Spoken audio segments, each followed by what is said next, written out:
بسم الله الرحمن الرحيم. عن أبي هريرة رضي الله تعالى عنه قال قال رسول الله صلى الله تعالى عليه وسلم: لا يتمنى أحدكم الموت، إما محسنا فلعله يزداد وإما مسيئا فلعله يستعتب. رواہ البخاری۔ نبی کریم صلی اللہ علیہ وسلم نے ارشاد فرمایا، تم میں سے کوئی شخص موت کی تمنا نہ کرے، کیونکہ اگر تو وہ نیکوکار ہے تو شاید کہ وہ نیکیوں میں اضافہ کر لے، اور اگر وہ خطا کار ہے تو شاید کہ وہ توبہ کر لے۔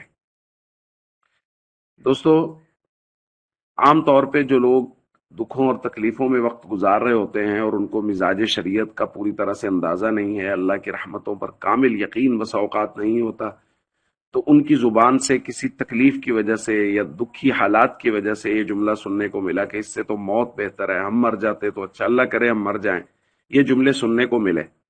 اسی وجہ سے مختلف روایات میں نبی کریم صلی اللہ علیہ وسلم نے موت کی دعا اور تمنا کرنے سے منع کیا ہے۔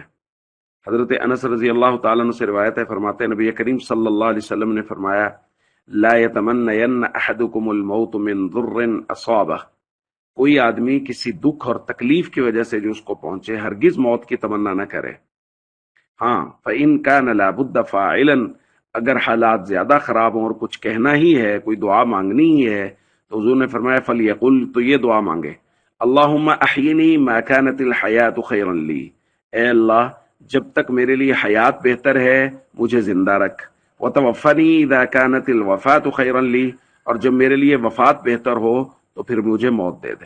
یہ جملہ کہا جا سکتا ہے موت کی تمنا کرنے یا دعا کرنے سے نبی کریم صلی اللہ علیہ وسلم نے منع فرمایا ہے۔ السلام علیکم ورحمۃ اللہ وبرکاتہ۔